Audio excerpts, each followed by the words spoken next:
Hello, and welcome to episode number 74 of the Point of Convergence podcast. As always, I am your host, ExoAcademian. For those of us intimately familiar with the nuances of the so-called UFO phenomenon, the question of if there is a there or not is long settled. Those of us who've looked closely at the data gathered over the last 100 years or so, not to mention more ancient accounts that bear a striking resemblance to the descriptions of more modern encounters, have concluded that humanity is indeed being interacted with by intelligences that seem to arise from elsewhere. Now, whether the nature of that elsewhere is another solar system or another dimension of reality is a matter of some debate. Here I will argue, as I have for some time now, that these categories are generated from a perspective on reality that is limited and incomplete, better replaced by options that both include and transcend these outdated notions. But nevertheless, the evidence points not only to them having been here for pretty much as long as we've been around, but also to the very distinct likelihood that they played a major role in our seeding and later development as a species on this planet. Beyond these often agreed upon notions comes the question regarding how many different groups of these others there are. Some will argue, based on a variety of factors, that what we may be observing is the actions of a single group or intelligence merely presenting in different ways over time. John Keel, a very influential figure in this field, largely argued for this perspective. One of the key data points for this view is that high strangeness, psychic influence, and elements of space-time distortion are present in the vast majority of these cases. To some, that startling overlap suggests a common source. Is this the only way to square this evidence, though? I would argue it is not. I believe a better fit for the data is that the ways by which these various groups of others are traversing domains to get here is what accounts for these common elements in experiencer accounts. Truth be told, I think it is our bias towards reducing complexity whenever and wherever we can that leads many to draw upon these somewhat superficial commonalities in order to leap to the conclusion that humanity is being manipulated by some singular overarching metaforce. Another reason why I think this being one group parading as many is not the best fit for the data is that the way these various others interact with human beings is quite different. To speak in very broad terms, some of these groups seem to tread lightly, asking us not to fear them and bringing messages of reconciliation and universal siblinghood. On the other end of the spectrum are groups that seem to view human beings more like how we view animals, as commodities to use towards their own ends, regardless of how much discomfort we may experience in the process. To be sure, there are many interactions with groups that also fall somewhere in between these two extremes. This variable treatment of human beings is a key data point demonstrating that these are different groups, often using similar means of travel, which I will argue is almost always interdimensional in nature, though that term will need some unpacking. Does that mean so-called abductions are always conducted by groups of alien others who are malevolent, perhaps even the very source of evil described in ancient religious texts? Well, no, I don't think it's quite that black and white. Nuance will be required throughout this discussion because, as with so much of reality, the details are complex. That said, I do believe one can begin to parse out the actions of different groups, not only working towards different aims, but motivated by very different underlying levels of consciousness development from within the totality of the data available. And that very goal, the identification of specific patterns of contact and communication from within the overarching complexity of the data associated with the UFO phenomenon, is what will be the focus of this, the 74th episode of the Point of Convergence podcast.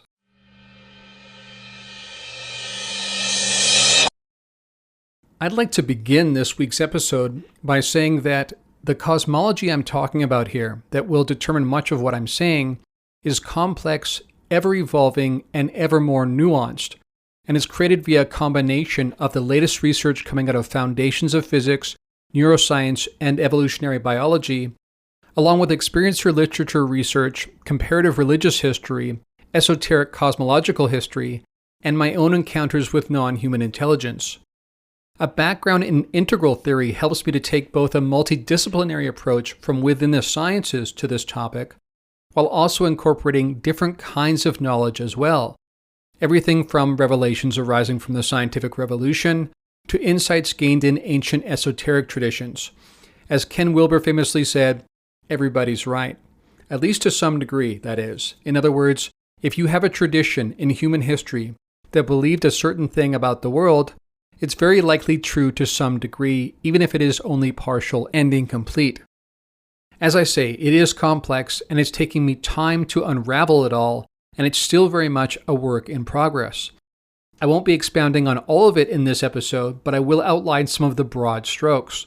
The rest will come in future episodes, or so we hope.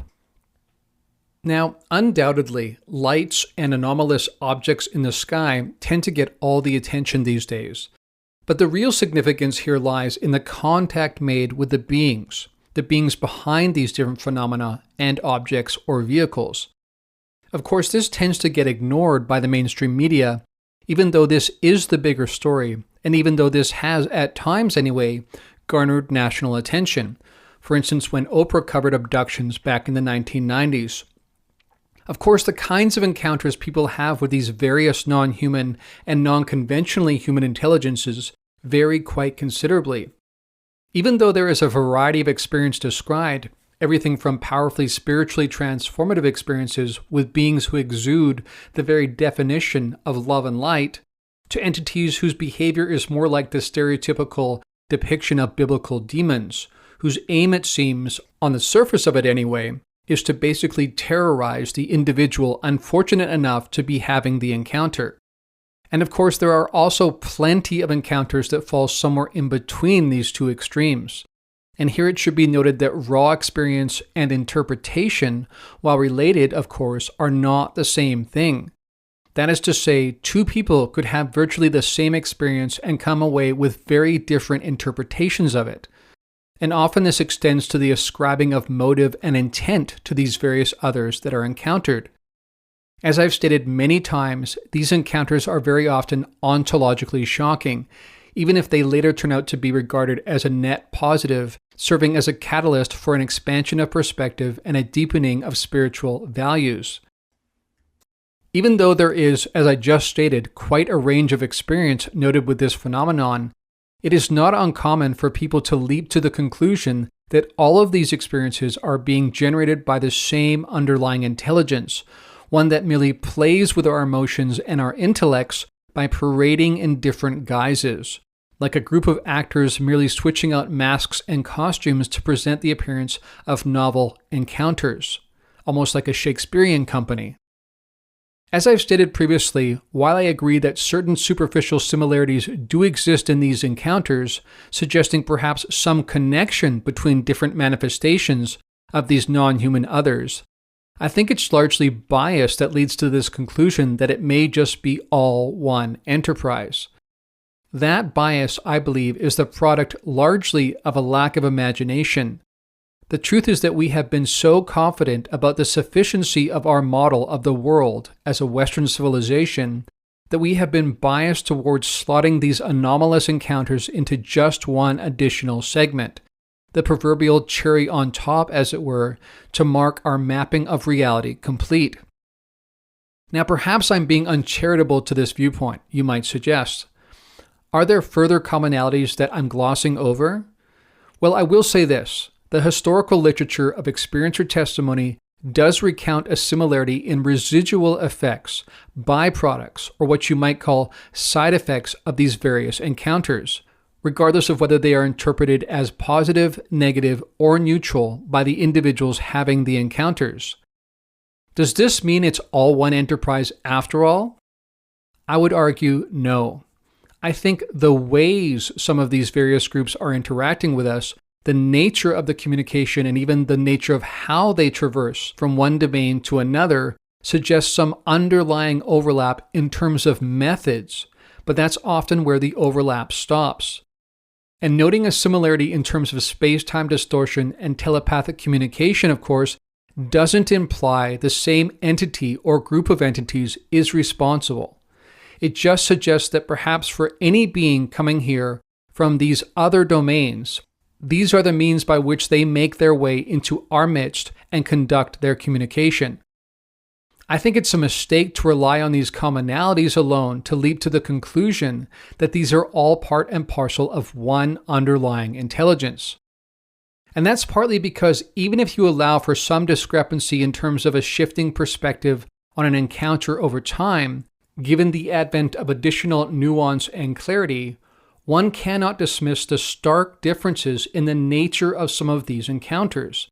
Again, to paint in broad strokes here, on one end of the spectrum we have beings whose appearance and behavior provokes comparisons to angels of various religious traditions, while others present the very opposite impression, bringing to mind beings whose aim is to sow discord, terrorize, and ultimately rob a human being of all feeling of agency, sovereignty, and dignity. And of course, as I already stated, there's plenty that falls in between these two extremes as well. I also want to bring to your attention that when we talk about comparing these different accounts, including accounts from ancient history with more recent accounts, you need to look past the vocabulary we use, because obviously ancient people didn't have the same terms we have and didn't consider extraterrestrial even a possibility. So keep that in mind. When you get past those superficial differences and those superficial differences in vocabulary based on what's available at the time for an experiencer to relay the encounter to someone else, there is a lot of overlap. Now, I think the more fitting interpretation of this diverse data is that what we're witnessing/experiencing are encounters with different groups of entities, and that's been the case for our entire history, basically. I think the more fitting interpretation of this diverse data is that what we're witnessing/experiencing are encounters with different groups of entities, though perhaps sometimes the means in which they reach us has some parallels, which, as I've already stated, helps to explain some of the common elements we see evidenced over time. Now, here it should be noted that I would argue that the ones we've been interacting with are very often coming from a higher level on the spiral of dimensional development. Reality is altogether different on a higher level. And regardless of a particular group's attitude towards us, they are more capable, as reality at that level is such that, among other differences in characteristics, form bends to thought. In other words, it's mind over matter for them. It should also be noted here, importantly, that higher levels here doesn't necessarily imply a higher moral code amongst all of these various groups of others. We're just talking about the nature of the reality construct. That is higher, and that's a very important distinction to keep in mind. They are more capable, they have capacities we do not have because of the level of reality they're coming from, but that doesn't necessarily make them our moral superiors. Now, if I were to choose a word to describe the common denominator between these different encounters, it would be this: interdimensional. I think that whether these beings or groups of beings are benevolent or malevolent, or to state it in a more nuanced and perhaps realistic way, mature or immature, they are coming here, said in quotes, from outside the construct of this dimension of reality. I would say physical reality, but as I've stated on previous podcasts, I think this is a misnomer. I think we're having an experience within a field of mentation, a dreamscape, if you will. And this common dreamscape we all inhabit has internal consistency to it, including the rendering of a mostly consistent experience of materiality. Though again, importantly, when that seems to not apply is when these others from outside this dreamscape or field of mentation are interacting with us. And I would argue that this is because reality, again, said in quotes, is made up of overlapping fields of mentation or interpenetrating dimensions, if you prefer that language. And it is that interpretation of dimensions that produces, as a side effect, some of the residual elements that we often colloquially term high strangeness. Now, does my saying that extradimensionality, being from beyond this construct, in other words, is something many of these groups have in common, mean that the extraterrestrial hypothesis is to be abandoned? No, on the contrary. I think what these beings are and where, quote unquote, they're coming from is best described in ways that collapse our current models of possibilities. In other words, I think our reality consists of layers of dreamscapes that, to 3D beings like us anyway, tend to look like overlapping physical space-time constructs. And in that sense, many of these beings are both extraterrestrial and interdimensional, although some transcend even that multidimensional tapestry of these overlapping dreamscapes, but we'll save that discussion for another time. So with the mode of contact / transport / communication now covered, let's again turn to the diverse nature of experiences with non-human and non-conventionally human others reported over time. And by the way, for those who are unclear, I also include non-conventionally human in that description because very often people have encountered beings that look humanoid and sometimes even fully human, although they clearly are not from here, which again, as I've said before, suggests a common seeding program that's taken place across different planets and different star systems over time.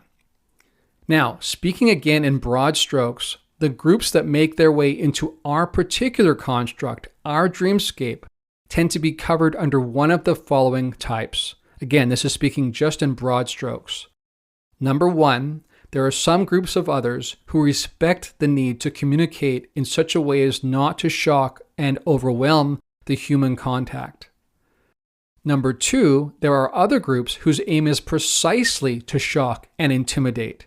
In other words, the means in which they interact with us that is shocking and intimidating is designed to be that way. Third, there are groups who see the ontological shock and discomfort we experience as a means to an end in the process of achieving their own agenda. In other words, they see it as justified. And fourth, there are others still for whom shock is an unexpected and undesired byproduct of their contact with us.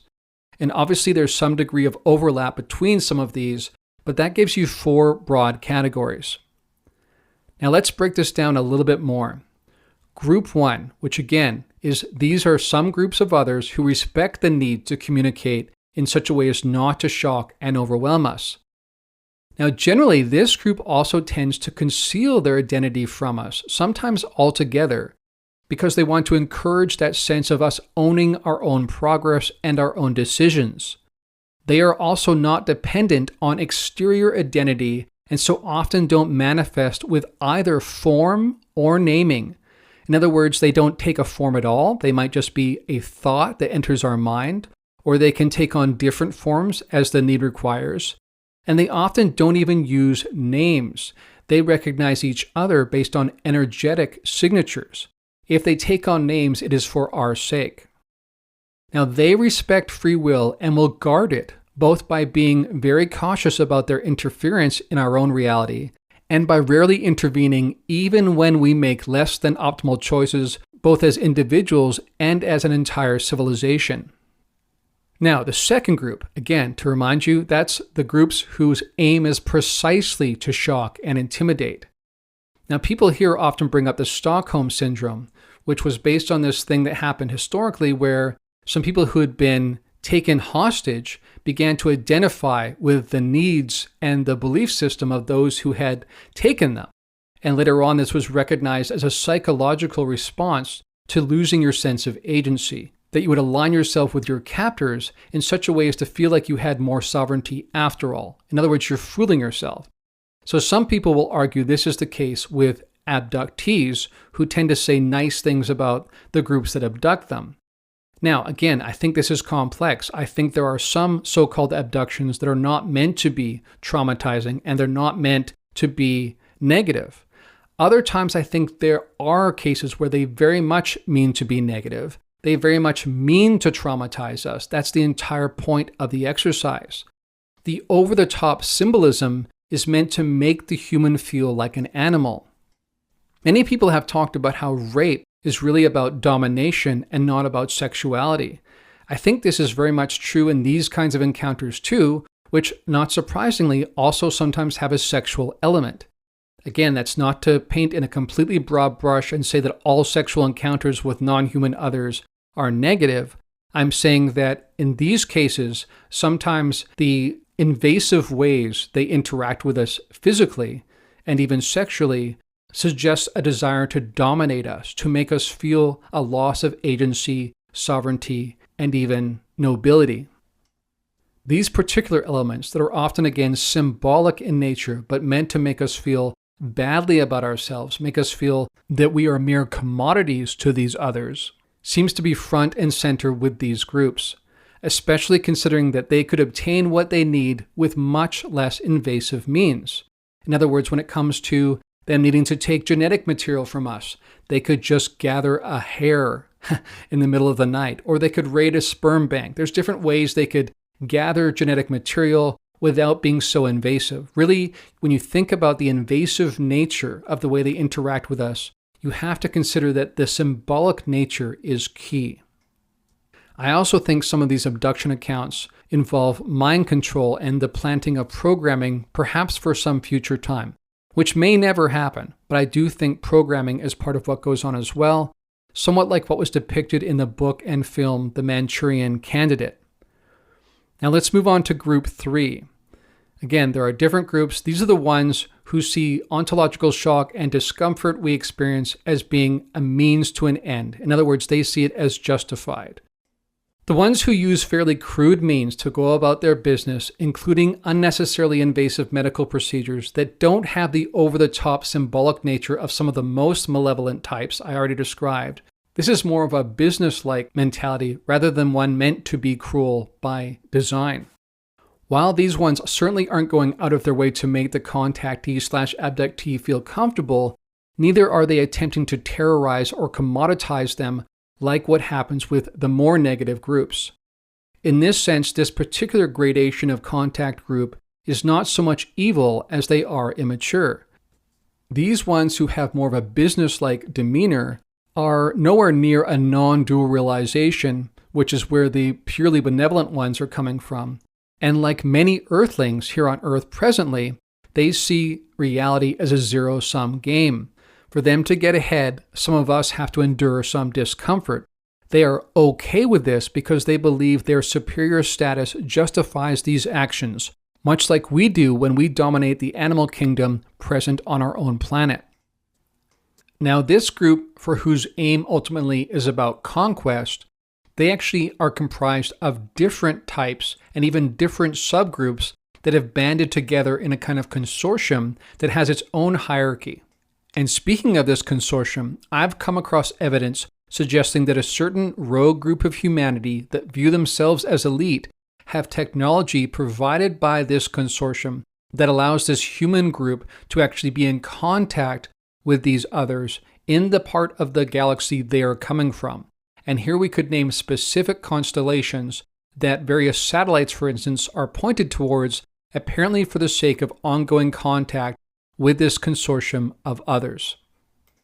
Now, the gradations of groups who feel the means justify the ends, who see existence as a zero-sum game, as I just said, are also the ones who are entering into accords with various Earth human power broker groups in order to further their agenda. The humans who agree to these accords, like the ones they're making the agreements with, are still thirsty for power and define their own self-worth by their ability to dominate others of their kind. This human group see themselves as elite in regards to the rest of the human race and have made agreements with this consortium of others, obviously without consulting the rest of us, and in so doing are actually doing a disservice to the population as a whole. They of course find ways in their immature stage of consciousness to see what they're doing as justified. There have been cases where, for instance, abducted human beings have confronted these human military types, sometimes on board alien spacecraft, and they are surprised to find these Earth humans justifying their actions as allowing, for instance, a certain nation state to remain in power over the rest of the planet. In other words, this becomes their justification, and because they feel that their nation state is superior to the rest, this is therefore a justified means to an end. This is always the case with the ego-chasing element of humanity, whose only way of gauging success comes in being able to see themselves as above everyone else. In their own minds, they think they are serving the greater good by establishing order. Of course, this is a kind of order that they alone have defined and viewed as valuable. This is very close to the kind of thinking, justification, rationale ascribed to leaders of the so-called empire in the Star Wars franchise. In other words, they don't see themselves as evil or domineering per se. They convince themselves they are creating a more ordered totality. Not surprisingly, the consortium of others I described have a similar mindset. That's why reducing this to good versus evil is neither helpful nor very descriptive of the underlying reality. In reality, notions of right and wrong, or moral justifications in general, change and evolve as beings progress through the spiral of consciousness. Self-evident truths, for instance, are different depending on where you are on the consciousness spiral.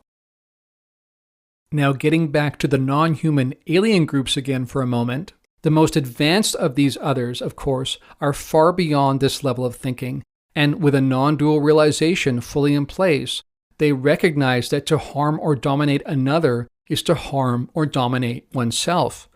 But again, the less developed ones still operate under a mindset not so different from Earth human groups who seek to control and dominate others. The ultimate aim of these less evolved non-human intelligences could be described in one word: conquest. Now, not surprisingly, it is these ones who are conducting the majority of what have been deemed abductions, though there is a rogue Earth group that is also doing this. I'm talking about Earth humans. Okay, and now moving on to the fourth group. This is the group that when ontological shock happens, it is a byproduct and it is unintended and undesired by the others who are actually contacting a human or a group of humans. Now, as in the case I described a few episodes ago, where beings interacted with a teenage couple and their young child, the beings were ultimately seen as very positive given the opportunity for reflection. One of the contactees, a teenage father named Joe, said of these particular others, quote, "They don't seem to have bad qualities." And when the hypnotic regressionist asked, "What makes you feel they have no bad qualities, Joe? How can you tell?" he responded, quote, "They just seem so peaceful. I can feel it. I can feel what they're like," unquote. But again, initially, they were both shocked and dismayed by the encounter because it included elements such as the loss of the sense of a clear separation of self, common in these encounters with beings operating from a non-dual sense of reality, and because it involved the ontological shock of encountering beings that looked so unlike a human being.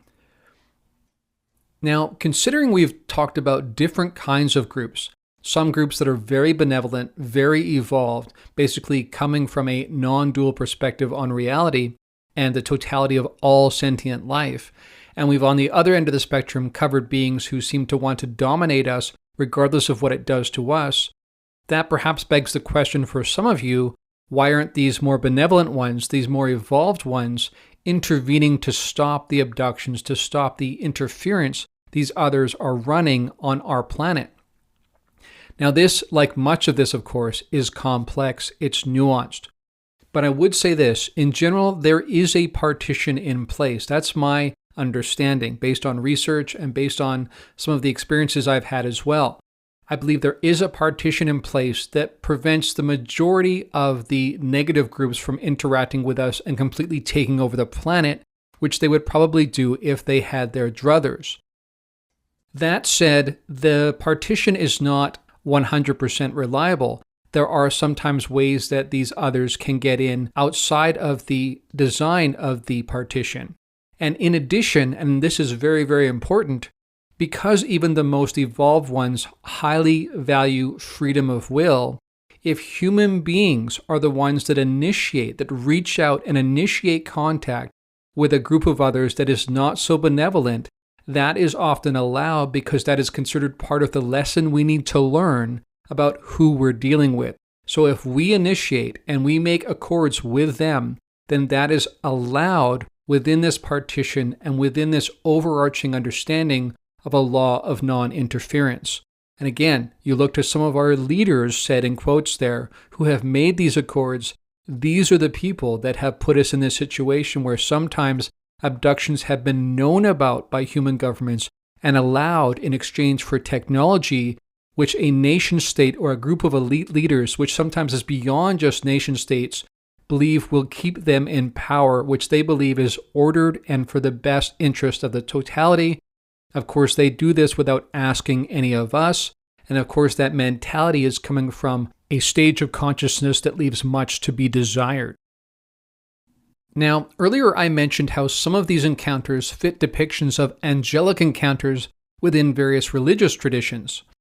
Other encounters fit depictions of so-called demons from Christian theology or jinn from Islamic tradition.